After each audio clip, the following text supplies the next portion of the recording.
আরে কি আনতে হবে তাড়াতাড়ি বলো, রাত্রির হয়ে গেছে তো, এরপরে পাবো আমি, দোকানপাট বন্ধ হয়ে যাবে। আরে বাবা, তোমার সেরকম কিচ্ছু আনতে হবে না, দোকানপাট সব খোলা থাকবে। আর তোমার তো ব্লিঙ্কিট আছে। সেটা ঠিক আছে, সেটা পরে লাস্ট অপশন।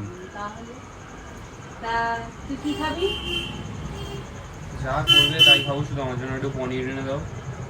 যা করবো তাই খাবি?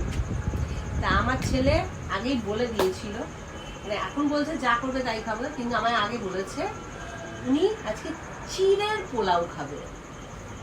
তো চিড়েটা আছে ঘরে, মোটা চিড়েটা আছে, তুমি একটু বাদাম নিয়ে আসো, আর ঘি তো আছেই, নিরামিষ করে করবো। তা ওর জন্য একটু পনির করতে হবে, একটু পনির নিয়ে আসো, ব্যাস। পনিরটাকে একটু আলাদা করে ফ্রাই করে দেবো, আর চিড়ের পোলাও তাহলে বাদাম আর ইয়ে দেবে না, ও কিশমিশ। কিশমিশ? হ্যাঁ, চিনে বাদামটা আনবে না কাজু বাদাম? না, চীনা বাদাম। চিনে বাদাম, ঠিক আছে, ওকে, চিনে বাদামই আনো। যাও তাহলে, যাও ফটাফট গিয়ে নিয়ে আসো। ওটা আনবো কখন, কখন করবে?